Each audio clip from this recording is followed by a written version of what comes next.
샬롬, 반갑습니다, 여러분. 아, 사람들이 어떤 사람이 어려움을 당하면 우리는 그 어려움 당하는 사람을 보면서 아주 굉장히 고소해하는 경우가 있고요. 참 잘됐다.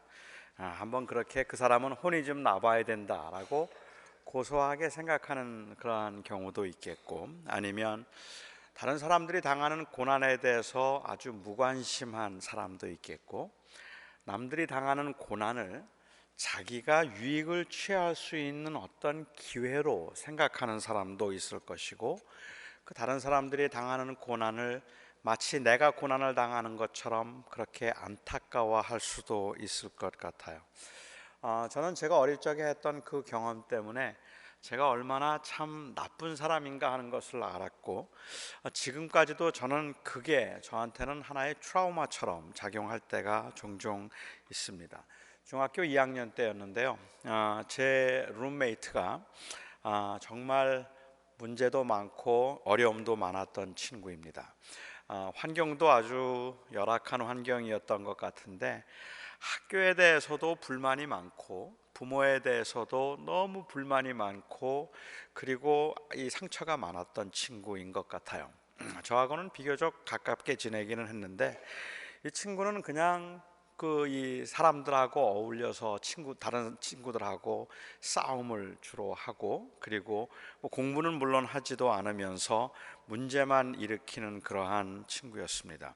근데 이 친구가 한 번은 저에게 그렇게 얘기를 해요. 뭐 그렇지 않아도 평소에도 학교에 대해서 굉장히 안 좋게 얘기하던 친구였는데, 자기는 집을 가출할 거라 그래요. 나는 이제 집을 가출해서 난 부모도 싫고 난 우리 아버지도 아주 난 증오하니까 난 집을 가출해서 혼자 살 거라고 그렇게 얘기를 해요. 근데 저는 그 이야기를 들으면서 별로 관심이 없었습니다. 뭐 설마 그런 생각을 했던 것 같아요. 근데 이 친구가 정말로 가출을 계획하더니 저한테 이제 가출을 할 거라는 이야기를 했습니다.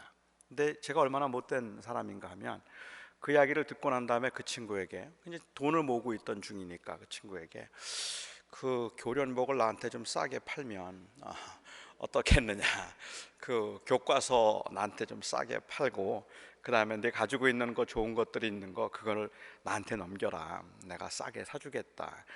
그래서 그 친구가 저한테 정말 헐값에 그걸 다 팔았어요.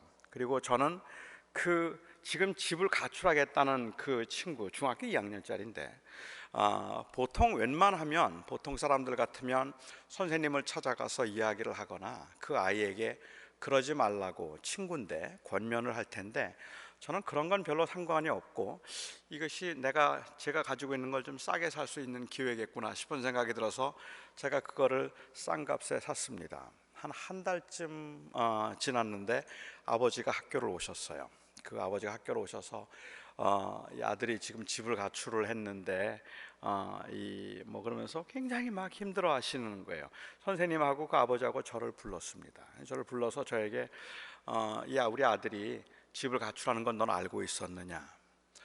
제가 그냥 아무 생각 없이 알고 있었다고. 그래서 이 돈이 필요하다 그래서 제가 걔 물건을 좀 사줬다고 그랬다가, 선생님한테 얼마나 제가 맞았는지 그 저를 때리시면서 그때 그 선생님이 하셨던 말씀이, 너는 사람도 아니다 이렇게 얘기를 하고, 어떻게 친구한테 그럴 수가 있느냐 하는 이야기를 했는데, 그게 저한테는 진짜 좋은 교훈이었던 것 같아요. 정말 그거는 나쁜 일이다 하는 생각을 했습니다. 남이 어려움을 당하는 걸 보면, 그 어려움을 당하는 것을 보면서 어떨 땐 너무 무관심하고, 어느 때는 그 어려움을 나의 기회로 삼기도 하고, 또 어느 때는 다른 사람들이 특히 악한 사람들이 어려움을 당할 때 그것을 굉장히 고소해하는 그러한 경우가 있는 것 같습니다. 오늘 우리가 살펴보게 될 이 오바댜서라는 이 선지서는 아마도 여러분들이 한 장밖에 안 되기 때문에 읽어본 적이 없거나 읽어도 그 내용을 이해하기가 어려운 그러한 이 선지서가 아닐까 하는 생각을 듭니다. 일단 제가 오바댜서에 있는 말씀 한 구절을 저희가 읽고 우리가 좀 말씀을 보았으면 좋겠는데요. 오바댜서 1장 17절 말씀입니다. 오직 시온 산에서 피할 자가 있으리니 그 산이 거룩할 것이요 야곱 족속은 자기 기업을 누릴 것이며, 야곱 족속은 불이 될 것이며 요셉 족속은 불꽃이 될 것이요 에서 족속은 지푸라기가 될 것이라. 그들이 그들 위에 붙어서 그들을 불사를 것인즉 에서 족속에 남은 자가 없으리니 여호와께서 말씀하셨음이라. 그들이 네겜과 에서의 땅과 평지와 블레셋을 얻을 것이요 또 그들이 에브라임의 들과 사마리아의 들을 얻을 것이며 베냐민은 길르앗을 얻을 것이며 사로잡혔던 이스라엘의 많은 자손은 가나안 자 사람에게 속한 이 땅을 사르밧까지 얻을 것이며 예루살렘에서 사로잡혔던 자들 곧 스바라사에 있는 자들은 네겝의 성읍들을 얻을 것이니라. 구원받은 자들이 시온산에 올라와서 에서의 산을 심판하리니 나라가 여호와께 속하리라. 참 무슨 말씀인지 이해 안 되는 그러한 이 말씀드립니다. 이 배경을 좀 우리가 알고 나면 오바댜서를 이해하기가 좀 쉽지 않을까 하는 생각이 드는데, 오바댜 선지자는 지금 이스라엘 백성들이 아니라 이 에돔 사람들을 향하여서 지금 이 메시지를 하고 있습니다. 한 장밖에 안 되는 그 장을 통해서 이 에돔의 무정함과 잔인함에 대해서 지금 이 하나님께서는 오바댜 선지자를 통해서 그 에돔을 책망하고 계시는 그러한 장면이라고 볼 수 있을 것 같아요. 그러니까 우리가 그렇게 본다면 지금 하나님은 그 이방 나라인 그 이 에돔이 이 이스라엘이 멸망하는 것을 보면서 형제 민족이고 형제 나라임에도 불구하고 그 이 이스라엘이 예루살렘이 불에 타서 전소되고 그 사람들이 고난을 당하는 것을 보면서 전혀 도와주지 않을 뿐만 아니라 고소해하고 그것을 이용하려고 하는 그러한 모습을 보면서 하나님께서 오바댜 선지자를 통해서 지금 에돔 사람들을 경고하고 있는 그러한 모습이 바로 이 오바댜서의 내용이다, 이렇게 볼 수 있을 것 같아요. 실제로 오바댜가 누구인가, 그리고 이 예루살렘 이 오바댜서가 기록될 당시에가 언제인가 하는 것을 우리가 알기에는 우리 성경 한 장밖에 안 되는 오바댜서에 기록된 내용들이 너무 미흡합니다. 그래서 우리는 정확하게 그 배경을 알 수는 없어요. 분명한 것은 예루살렘이 외세에 의해서 공격을 받았던 때, 그래서 예루살렘이 많이 무너지고 난 다음에 그 다음에 쓴 거는 분명한데, 이 예루살렘이 다른 외세에 의해서 공격을 받았던 것이 성경에 기록된 대로는 4번 나옵니다. 제일 먼저 나오는 것은 애굽 왕이었던 그 이 시식이 공격을 해서, 그래서 예루살렘이 한번 어려움을 당한 적이 있었고, 시삭이 들어왔을 때 어려움을 당한 적이 있었고, 그 다음에 두 번째로는 아라비아 사람들이 여호람 왕 때에 예루살렘에 들어와서 예루살렘을 불태우고 그리고 그 성읍을 무너뜨렸던 적이 있었고, 그리고 세 번째로 했던 것은 당시 북왕국 이스라엘의 요아스 왕이 군대를 끌고 와서 예루살렘을 공격했던 적이 있었고, 마지막으로 우리가 잘 아는 것처럼 587년에 느부갓네살이 이 바벨론 군인들을 데리고 와서 예루살렘을 몽땅 다 불태워버린 적이 있었습니다. 그러니까 예루살렘이 전소되고 성읍이 무너졌던 때가 4번 정도 있는데, 오바댜라고 하는 이 이름이 성경에 12번이 나오는데, 이 오바댜라는 이름이 여러 다양한 선지자들과 다양한 사람들의 이름으로 나오기 때문에 여기 오바댜를 쓴 사람이 구체적으로 어느 때에 어떤 사람인지 우리가 알 수가 없고, 그리고 또한 그 예루살렘이 전소되고 예루살렘이 망하고 난 다음에 그 다음에 쓴 편지이기는 하지만 어느 때를 구체적으로 이야기하는지를 우리가 알 수 없기 때문에, 저는 개인적으로 여호람 왕 때 아라비아에 의해서 공격을 받았던 그때에 오바댜가 사역하지 않았을까라고 생각을 하고요, 또 어떤 학자들은 느부갓네살 때일 거라고 생각을 하기도 해요. 제가 여러분들에게 드린 이 프로그램에 저는 왜 여호람 왕 때라고 생각하는가에 대해서는 몇 가지 이유를 그냥 간단하게 쓰긴 했습니다만은, 사실은 이때가 어느 왕 때에 어떤 시대에 지금 예루살렘이 멸망했을 때 이걸 썼는가 하는 것을 아는 것은 제가 생각할 때는 이 오바댜서의 메시지를 이해하는 데는 그렇게 중요한 건 아닌 것 같아요. 분명한 것은 예루살렘이 불타고 난 다음에, 예루살렘이 멸망하고 난 다음에 그것을 방치해두고 도와주지 않았던 에돔을 향해서 하나님께서 책망하고 계시는 메시지인 것은 분명하니까, 그게 9세기일 수도 있겠고 8세기일 수도 있겠고 육색일 수도 있을 것 같아요. 근데 뭐 구체적으로 어디든지 뭐 그거는 그렇게 중요한 문제는 아니겠다는 생각을 합니다. 이 야곱과 에서의 관계를 우리가 한번 생각해 보면 이 에서가 얼마나 대단한 사람이었는가. 저는 개인적으로 에서를 좋아합니다. 에서를 참 훌륭한 사람이라고 생각하고 에서를 존경하기는 하는데, 물론 에서의 심각한 문제는 굉장히 호탕하고 괜찮은 사람이었음에도 불구하고 성경에서 그를 굉장히 불쌍한 사람으로 묘사하고 있다는 거예요. 성경에서 에서를 불쌍하게 묘사하는 이유는 그가 아주 못된 사람이기 때문에 그렇다기보다는 오히려 굉장히 단순한 사람인데 하나님을 몰랐던 사람이기 때문에 그렇습니다. 그 비하면, 에서에 비하면 사실은 야곱이 더 간교한 사람입니다. 야곱은 에서를 속였어요. 형이었던 에서를 속여서 장자권을 빼앗았고, 그리고 형이었던 아버지의 눈을 속여서 아버지로부터 축복권까지 뺏어냈습니다. 그 아버지에게 축복권을 빼앗기고 난 다음에 에서가 굉장히 분노했지만, 이 에서가 얼마나 괜찮은 사람인가 하면 아버지가 살아계신 동안에 아버지의 마음을 아프게 해드릴 수 없다고 해서 자기가 그렇게 속은 걸 알고 자기의 상속권이 다 넘어갔다고 생각하는데도 불구하고 그가 보복하려고 하지 않았습니다. 이만하면 괜찮은 사람 아닙니까? 그런데 야곱이 도망을 갔어요. 형이 무서워서. 20년 동안 외국 생활을 하면서 힘들게 살고 고생하던 끝에 돈을 많이 모았습니다. 뭐 속기도 한두 번 속은 게 아니죠. 그렇게 가족들이 이제는 많이 생겼고, 그리고 재산을 많이 모아서 모았지만 더 이상은 그곳에 있을 수 없을 만큼 또 어려운 일을 당해서 마침내 고향으로 돌아오게 되었습니다. 20년 만에 고향으로 돌아오는 길에 야복강을 건너면서 자기 형이 제일 무서웠어요. 이 형이 자기에게 어떤 보복을 할지 몰라서 형에게 이 사람을 보내죠. 내가 이제 가려고 합니다 하는 그러한 이 메시지를 보내고 난 다음에 야곱은 너무 두려워서 야복강날에서 우리가 아는 것처럼 하나님 앞에 간절하게 기도했습니다.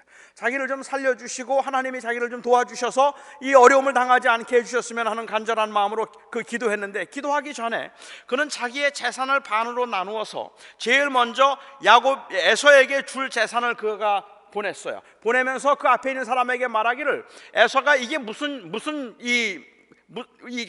가축들과 아니면 재물을 보고 난 다음에 이게 뭐냐고 물으면 야곱이 형에게 드리는 선물입니다라고 말을 해라. 그래서 이 에서의 마음을 좀 누그러뜨리기 위해서 그렇게 아주 계략을 세웠습니다. 그 두 번, 세 번에 걸쳐서 야곱의 마음을 기쁘게 해주기 위한 계략을 세우고, 자기는 그럼에도 불구하고 두렵고 불안해서 하나님 앞에 기도를 했는데, 에서가 야곱이 왔다는 이야기를 듣고 군대를 끌고 올라왔습니다.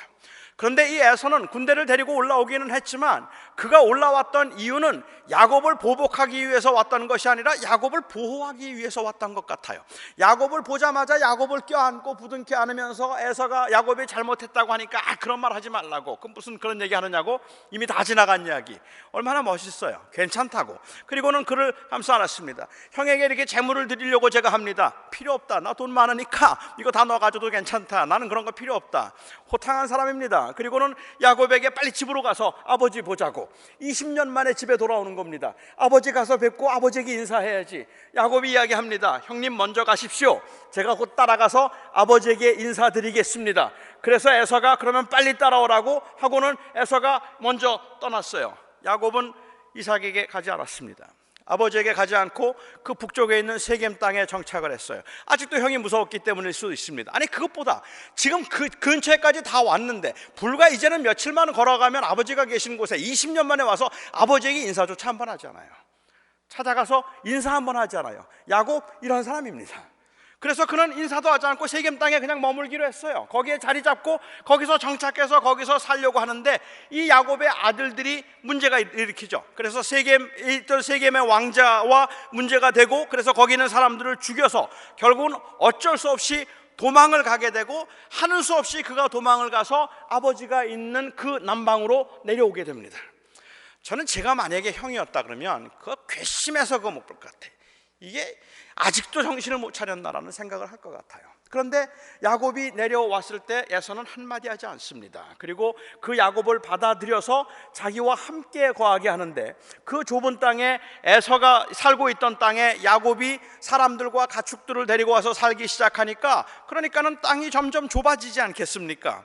그 땅이 점점 좁아지고, 그래서 야곱의 이 종들과 에서의 종들 사이에 자꾸 마찰이 생겼어요. 에서가 그 마찰이 생기는 것을 보고 아마 웬만한 사람 같으면 야곱에게 야, 너 지금까지 이렇게 했는데 너 이러면 되느냐라고 말할 것 같아요. 에서가 깨끗하게 그 땅 주고 떠나갑니다. 이게 얼마나 멋있어요. 이거 너 필요 없다, 너 가져라. 그리고 자기는 그 비옥한 팔레스틴 땅을 다 야곱에게 넘겨주고 에서는 세일산으로 들어갑니다. 가장 험악한 산이에요. 오히려 그는 그게 더 좋았는지도 모르죠. 그래서 그 가족들을 데리고 세일산으로 들어가는데 에서에게도 부인이 여럿이 있었고 아들들이 여럿이 있는데요, 에서 성경에 보면 에서는 한 번도 그 가족들이나 부인 간에 싸움이 없습니다. 얼마나 가족을 잘 다스리는지 몰라요. 성격 호탕한 사람이죠. 단순한 사람이기도 하죠. 능력 있는 사람이죠. 남자 같죠. 더구나 또 그 에서의 남자 같은 그 이 매력, 털이 많은 사람이에요. 이 털 많은 남자 얼마나 매력적입니까? 그래서 이런 그 남성적인 면들을 다 갖추고 있던 그 에서가 호탕하게 떠나는데, 성경은 재밌게도 에서에 대해서 그렇게 쭉 이야기를 하는데 그런데도 불구하고 에서는 불쌍해요. 그리고 야곱을 복받은 사람이라 그래요. 그 결정적인 차이가 어디에 있는지 아시죠? 성경 어디에도 에서는 하나님을 섬겼다는 말이 없습니다. 에서는 한 번도 하나님을 섬기지 않아요. 그리고 하나님을 필요로 하지도 않을 정도예요. 그렇던 그 에서가, 아무튼 그냥 인간적으로 생각해 보면 이렇게 괜찮은 것 같은 사람이 에서가 이 세일산을 들어가는데, 야곱과 야곱의 자손들, 에서와 에서의 자손들 사이에서 마찰이 있을 법한 일들, 그리고 싸움이 있을 법한 일들을 사실은 야곱이 그렇게 만들어냈음에도 불구하고 에서는 한 번도 야곱과 다투거나 에서는 한 번도 야곱과 싸우지 않고, 그리고 에서는 야곱과 경쟁을 하려고 하지도 않아서 야곱과 에서가 살아있는 동안에는 이 두 형제 간의 사이가 괜찮았다고 보는 게 맞을 것 같아요. 그런데 문제는 언제 생기는가 하면, 이 야곱의 가족들이 그동안 에서하고 아무 문제 없다가 야곱의 가족들이 이 가나안 땅에 기근이 들면서 그 모든 가족들을 데리고 요셉의 덕분에 애굽으로 이주를 하게 됩니다. 애굽에 이주를 해서 70명이 애굽으로 이주를 해서 수백만의 그 이 민족이 되고 400년 만에 넘어오면서 모세가 그들을 데리고 가나안 땅에 들어갈 때 그 이 가나안 접경에 있는 에돔에, 이제 그 에서의 나라였던 에돔을 건너가야 되는 상황입니다. 민수기 20장에 있는 말씀 한번 저희가 보면 이때부터 이스라엘과 에돔은 원수가 되는 것 같은 그런, 그 전까지 한 번도 마찰이 없었던 것 같은데 20장 14절에 보면 모세가 가데스에서 에돔 왕에게 서신을 보내며 이르되 당신의 형제 이스라엘의 말에 우리가 당한 모든 고난을 당신도 아시거니와, 우리가 지금 가서 고생을 하였는데 이스라엘, 당신의 형제라고 말하죠. 우리가 이제 알거니와 우리 조상들이 애굽으로 내려갔으므로 우리가 애굽에 오래 거주하였더니 애굽인이 우리 조상들과 우리를 학대하였으므로 우리가 여호와께 부르짖었더니 우리 소리를 들으시고 천사를 보내사 우리를 애굽에서 인도하여 내셨나이다. 이제 우리가 당신의 변방 모퉁이 한 성읍 가데스에 있사오니 청하건대 우리에게 당신의 땅을 지나가게 하소서. 우리가 밭으로나 포도원으로 지나가지 아니하고 우물물도 마시지 아니하고 왕의 큰 길로만 지나가고 당신의 지경에서 나가기까지 왼쪽으로나 오른쪽으로나 치우치지 아니하리이다 한다고 하라 하였더니 에돔 왕이 대답하되 너는 우리 가운데로 지나가지 못하리라. 내가 칼을 들고 나아가 너를 대적할까 하노라. 이스라엘 자손이 이르되 우리가 큰 길로만 지나가겠고 우리가 우리 짐승이 당신의 물을 마시면 그 값을 낼 것이라. 우리가 도보로 지나갈 뿐인즉 아무 일도 없으리이다 하나.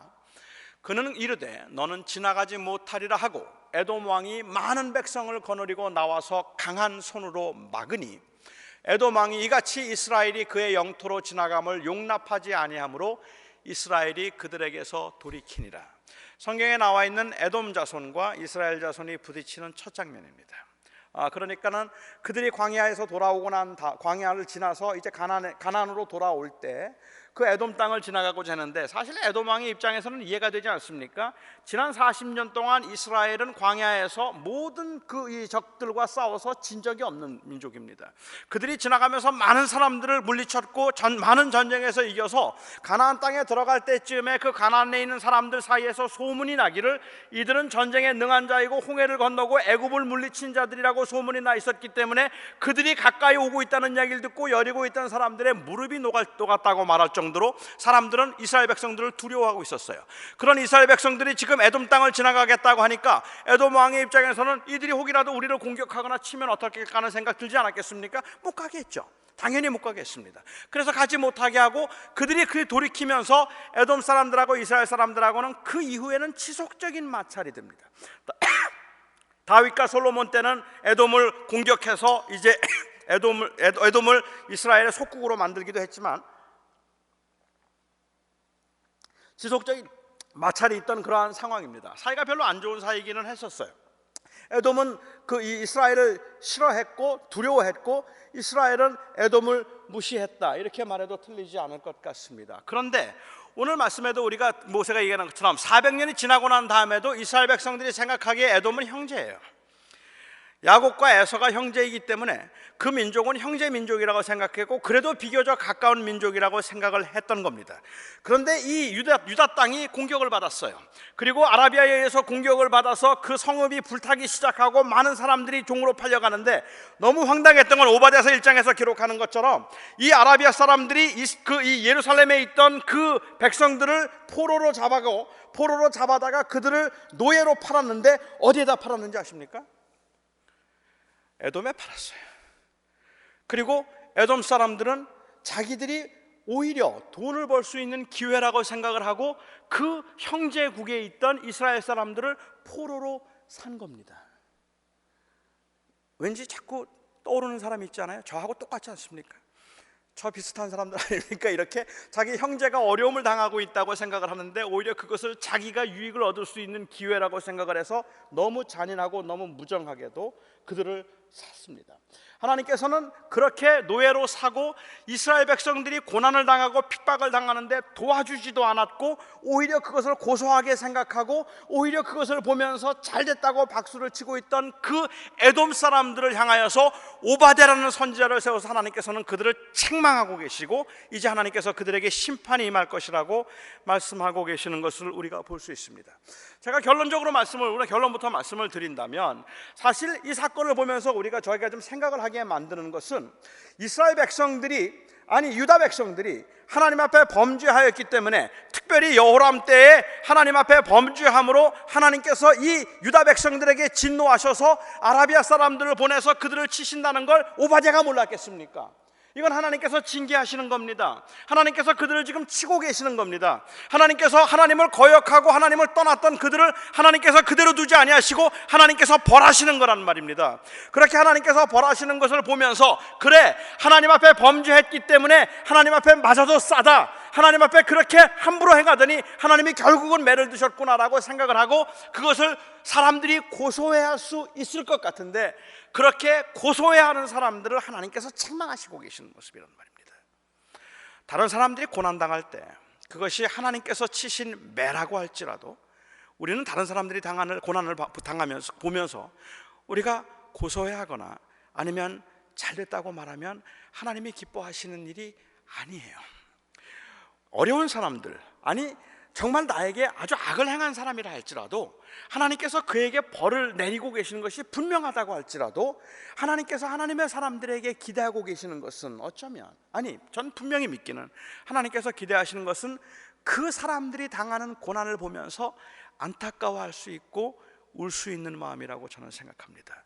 에돔 사람들의 문제는 하나님의 백성들이 매를 맞고 있는데 그것을 고소해하다가 오히려 벌을 받게 되었다는 것이 아니라, 에돔 사람들이 가지고 있는 심각한 문제는 무엇인가 하면 형제의 고난에 대해서 너무 무정하고 너무 잔인했단 말입니다. 사람이 인간적으로 그렇게 다른 사람들이 당하는 고난을 보면서 마음 한편으로는 저 벌을 받는구나 라는 생각이 들 때가 있죠. 그렇게 벌을 받는구나 라는 생각이 들 때라도 그것을 고소해하기보다는 오히려 안타까워하고 그를 도와줄 수 있음이 마땅하다고 말씀하고 계시는 겁니다. 하나님께서 이스라엘 백성들을 벌하기 위하여서 바벨론을 드시고 아수르를 드셨습니다. 아수르와 바벨론을 들어서 이스라엘 백성들을 치셨는데, 나중에 스가랴서를 보면, 스가랴서 1장에 보면 스가랴 선지자를 통해서 하나님께서 하시는 말씀이 그 열국들을 향하여서 진노하셨어요. 이 열국들은 하나님께서 드신 사람들입니다. 하나님께서 바벨론을 들어서 유다를 주님께서는 벌하셨고, 하나님께서는 아수르를 들어서 이스라엘을 벌하셨습니다. 그렇게 하나님께서는 그들을 들어서 벌하셨는데, 나중에 그 벌하였던 아수르와 바벨론을 향해서 주님께서 말씀하시기를 나는 조금만 노하였거늘 너희는 힘을 더하여서 고난을 주었다라고 그렇게 그들을 책망하고 계십니다. 내가 너희들의 벌을 그냥 두지 않겠다고 말씀하시는 겁니다. 이거는 하나님께서 이스라엘 백성들을 벌하실 때 그 벌하시는 것은 사랑으로 행하신 거예요. 그들이 돌이키기를 원하여서 하신 거예요. 그런데 하나님이 그들을 그렇게 징계하셨다 할지라도 그게 마치 기회가 된 것처럼 생각하고, 그리고 그들을 엄하게 벌하고 있는 그 나라들을 향하여서, 열국들을 향하여서 하나님은 그 잔인함을 책망하고 계시다는 말씀입니다. 저는 저희 할머님께서, 외할머님이 저희를 많이 키워주셨습니다.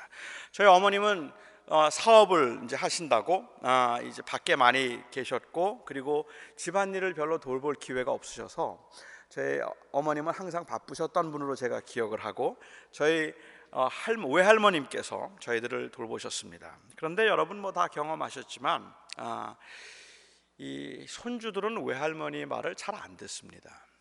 그리고 이 외할머니들은요, 특별히 외할머니는 정말 손주들을 너무너무 좋아해요.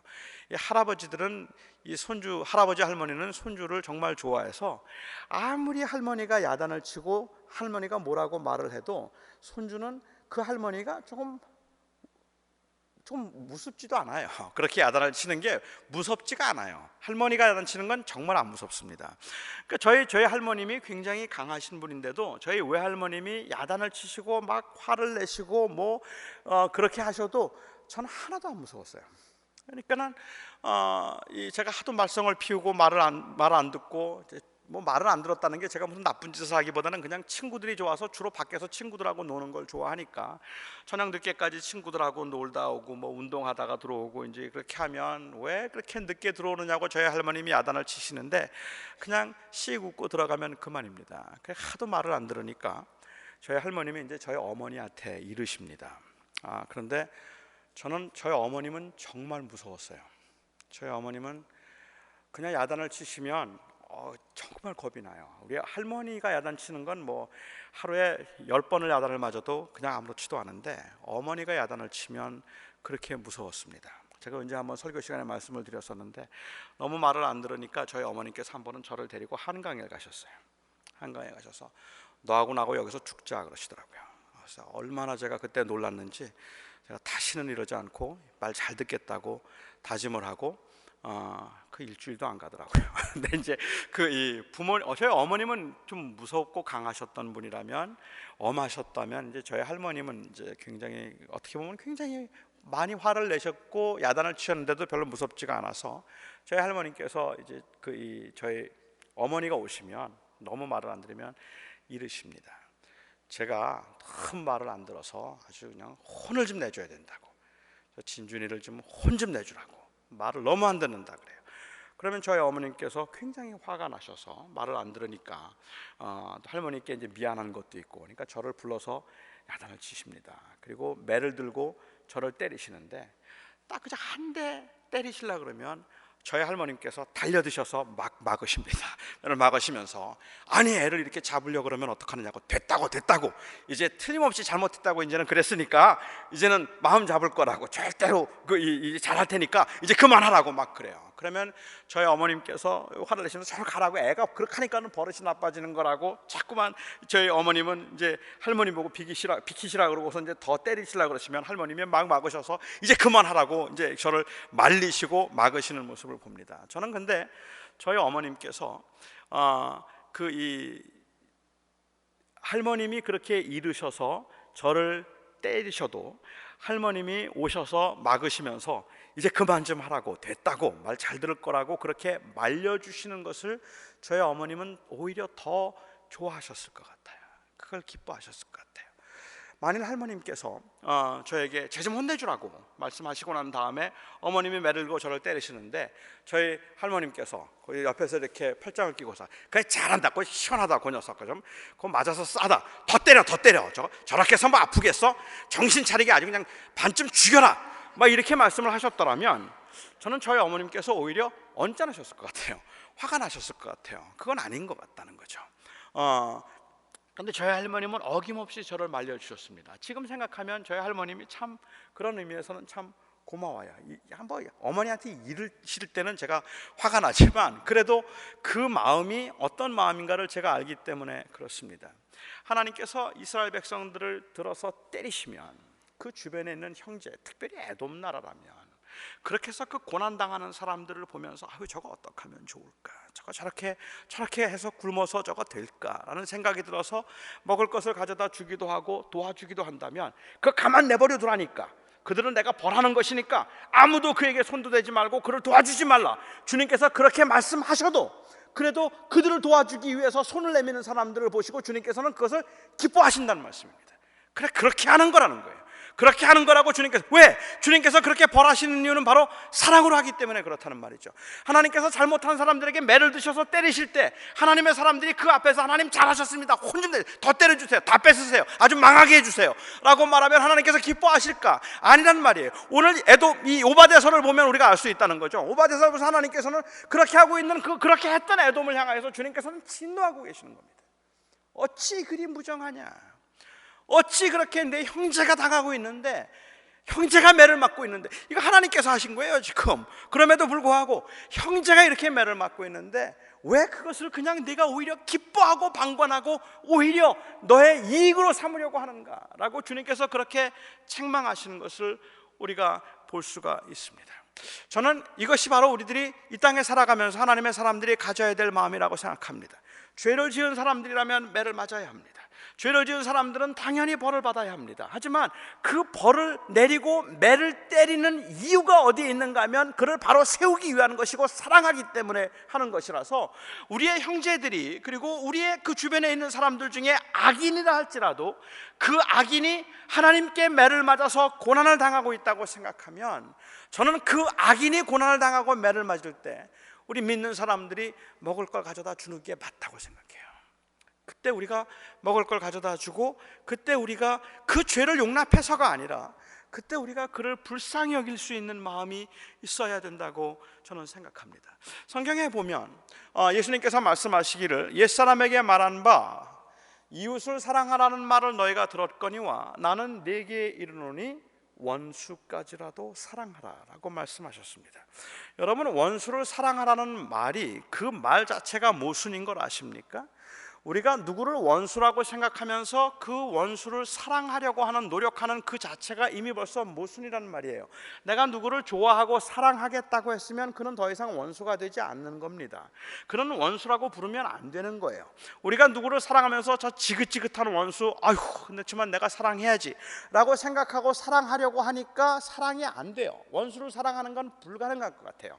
그런데 제가 이 마태복음에 있는 말씀을 이해할 때 여기에 원수를 사랑하라는 말씀의 의미는 우리가 누구를 원수로 삼아놓고 그 사람을 끔찍하게 미워하면서도 겉으로 그렇게 사랑하는 척하라는 이야기를 하고 있는 게 아니라, 여기서 원수를 사랑하라는 이야기는 첫 번째 생각해 볼 수 있는 가능성은 나는 그를 원수로 생각하지 않지만 그가 나를 원수로 생각해서 원수가 되는 경우입니다.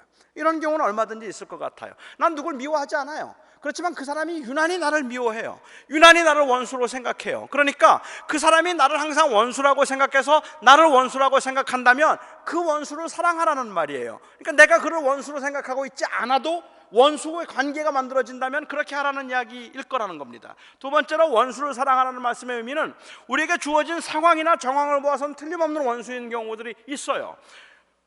내 가족을 핍박하고, 그리고 내 식구를 환난 가운데 집어넣어서 순교를 당하게 만들었거나, 아버지를 예수 믿는다는 이름으로 죽이거나, 아니면 아버지가 보는 앞에서 자기의 그 자식을 무참하게 고문을 해서 죽이는 그러한 경우에 우리의 마음속에 드는 생각은 뭔가 하면, 그렇게 내 가족을 상하게 만들고 내 재산을 몰수해 간 사람들은 모두가 다 legally 원수예요. 그렇지 않습니까? 그 사람들은 내 감정에 상관없이 내 것을 빼앗아가고 내 것을 탈취해갔기 때문에 내가 보복하고 복수할 만한 정당한 이유를 가지고 있는 원수란 말입니다. 그런데 그런 원수를 사랑하라고 말씀하세요. 여기에 원수를 사랑하라는 것은 그들에게 좋은 감정을 가져서 그냥 그에게 너무 사랑스러워지는 그러한 그 이모셔널한 컨디션을 이야기하고 있는, 그래서 어떤 상태를 이야기하고 있는 게 아니란 말입니다. 여기에 대해 원수까지도 사랑하라는 말의 의미는 그 사람이 내 가족을 죽였지만, 그 사람이 내 아버지를 괴롭히고 핍박하고 그가 내 아들을 내 보는 앞에서 무참하게 고난을 했지만 그럼에도 불구하고 그가 굶주리거든 먹을 것을 주란 말이에요. 그가 배고픈 것을 보거든 먹을 것을 주라. 그가 헐벗고 추워하거든 내 옷을 벗어서라도 주라. 그것이 바로 사랑이란 말입니다. 그러니까는 여기서 사랑하라는 이야기는 나에게 해를 끼친 사람이라 할지라도 그에게 해로 갚으려고 하지 말고 오히려 그를 더 페어하게 대하도록 하고, 나에게 악을 행한 자라 할지라도 나는 오히려 그 사람에게 원수를 갚으려고 하기보다는 오히려 그 사람이 고난당할 때 그에게 필요한 것을 정당하게 주도록 하라. 이게 바로 사랑입니다. 그러니까 이 사랑은 어떤 느낌을 이야기하는 것이 아니라 액션이에요. 이것은 그렇게 사랑하라는 말입니다. 우리가 하기 힘든 것 중에 하나가 그런 거라고 저는 생각하는데, 정말 나쁜 사람이라고 생각을 해서 저 사람은 벌을 좀 받아야 되는데, 참 교만한 사람, 정말로 목이 곧은 사람, 저 사람은 한번 좀 고난을 좀 당해봐야 되는데 라는 그러한 생각을 우리가 살면서 마음속에 할 만큼 그렇게 미워하는 사람이 있어요. 그런데 그 사람이 정말로 고난을 당해요. 그래, 고난을 당해서 사업 다 망하고 집이 다 거들나고 먹을 것도 없어서 그렇게 쩔쩔매고 있는 모습을 보면 마음 한구석으로 우리가 볼 때는 참, 사람이 저렇게 잘난 척을 하더니 저 얼마나 허망한 건가, 잘됐다, 고소하다, 이런 마음이 혹이라도 생길지 모르는데, 주님께서 오늘 오바댜서를 통해서 우리들에게 주시는 교훈이 있다면 그럴 때 그 마음이 악한 마음이라는 걸 알라는 거예요. 그럴 때 그런 사람이라도, 에돔이 보기에 이스라엘은 목이 곧은 백성이에요. 자기들을 한 번도 도와준 적이 없는 백성이고 아주 이기적인 백성이라고 말할 수도 있어요. 그럼에도 불구하고 그 형제가 어려움을 당하고 환난을 당하면 그들을 어떻게든지 도와줄 생각을 해야지, 어떻게 그들을 싼값에 노예로 사서 부릴 생각을 하느냐, 이건 잔인함이라고 말씀하고 계시는 겁니다. 주님께서는 하나님의 사람들이 그렇게 행하는 것을 마땅하지 않다고 말씀하신다고 저는 생각합니다. 그래서 우리는 약한 사람들을 볼 때 그들이 죄로 인하여서 하나님의 매를 맞고 있다고 생각될 그 때라도 그들이 헐벗거든 입을 것을 주고 굶주리거든 먹을 것을 주어야 합니다. 그것이 그리스도인들의 모습일 겁니다. 두 번째로 제가 생각해 볼 수 있는 것은, 여기 오늘 말씀 가운데 보면 지금 이 오바댜 선지자를 통하여서 하나님께서는 이 편지를 누구에게 지금 쓰고 계시는가 하면 이스라엘 사람들에게 쓰고 계세요. 그런데 야단은 오바댜 사람들을 야단치는 거예요. 그러니까 에돔 사람들을 야단치면서, 그러면서 그 오바댜를 통해서 에돔 사람들에게 이 편지를 보내는 게 아니라 에돔 사람들을 야단치는 편지를 이스라엘 사람들에게 보냈다면 그 의도가 무엇일까 하는 겁니다. 왜 그렇게 보내셨을까? 이것은 이스라엘 백성들로 하여금 알도록 하기 위해서입니다. 이스라엘 백성들로 하여금 그들이 지금 매를 맞고 그들이 고난 가운데 있고 그들이 환난 가운데 있지만, 그렇게 환난 가운데 있는 그들을 보면서 고소해하고 있는 에돔을 하나님께서 화를 내고 계신단 말이에요. 이거는 우리가 당하는 고난을 보면서 하나님께서 그것을 안타까워하시고 주님께서 치셨다 할지라도 그 주님께서 매를 드신 그것에는 하나님의 사랑이 묻어 있다는 것을 보여주시는 거예요. 내가 너를 때리고 있지만 내가 너를 사랑한다. 내가 너를 벌 주고 있지만 내가 너를 지킨다. 내가 너와 함께한다. 내가 너를 사랑한다. 그래서 내가 그 아픔과 고난 가운데서 뉘우치고 깨닫고 돌아오기를 나는 기다리고 있고 나는 그것을 원한다고 하는 그 이스라엘 백성들을 향한 하나님의 사랑을 보여주기 위해서 오히려 하나님께서는 이스라엘 백성들에게 말씀하시기 위해서 에돔을 향해서 고개를 들리신단 말입니다. 하나님이 지금 이스라엘을 때리셔놓고, 하나님께서 이스라엘 때리시고 난 다음에 에돔을 향해서 주님께서는 그 이 얼굴을 향해 들리시고서는 막 그들을 야단치는 겁니다. 너 여기 지금 맞고 있는데 이거 보면서 이렇게 기뻐하고 이렇게 좋아하고 그렇게 그것을 이용하려고 할 수 있느냐? 내가 너희들 가만두지 않을 거다. 여기에 있는 이 백성들이 다시 다시 너희 땅을 다 차지할 것이고 이들이 다시 회복하여서 가나안 땅을 누리게 될 것이며 너희 에돔의 모든 땅들을 이들이 다 차지하게 될 것이라고 주님께서 말씀하고 계시는 겁니다.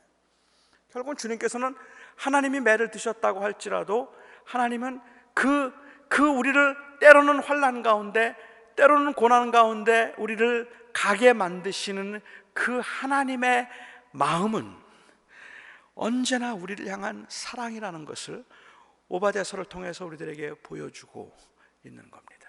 우리는 그 하나님의 사랑이 의심이 되어서 하나님이 지금 이제는 더 이상 나를 사랑하지 않을 거야, 나같이 더러운 죄인을 하나님께서 이제는 용서하지 않으실 거야, 하나님 앞에 내가 정말 믿음으로 살겠다고 말해놓고 그리고 또 하나님 앞에 범죄하고 조금만 틈만 생기고 조금만 기회가 생기면 또 세상의 향락을 따라서 그냥 나 말할 수 없이 게을러지고 태만해지고 자기중심적이 되고 은혜를 받았다고 말하고도 얼마 지나지 않아서는 또다시 인간적이고 이기적이고 아주 탐욕스러운 모습으로 바뀌는 내 모습을 보며 하나님도 이제는 나를 더 이상 싫어하실 거야, 아마도 그래서 하나님께서는 지금 나를 치시는가 보다라고 생각할 만큼 갑자기 삶이 어려워지거나 힘들어지는 그런 상황에 있을 때라도 주님께서 오바댜서를 통해서 하시는 말씀이 있다면, 그래 내가 네게 손을 대었다, 그러나 내가 너를 사랑하기를 멈추지는 않는다. 그 말씀을 오늘 오바댜서를 통해서 우리들에게 하고 계시지 않는가 말입니다. 이게 바로 하나님의 끝없는 사랑입니다.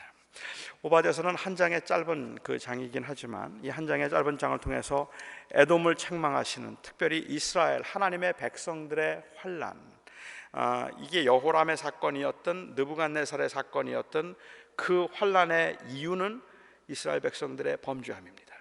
하나님을 떠났기 때문에 하나님께서 그들을 치셨는데, 그래서 그들이 고난을 당하고 말할 수 없는 환난을 당하고 있는데, 그 환난을 당하고 있는 그 백성들을 하나님께서 오바댜 선지자를 통하여서 에돔을 책망하심으로 주님이 말씀하고 계시는 겁니다. 내가 너에게 손을 대지만 나는 너를 사랑한다. 주님의 말씀입니다. 기도하겠습니다.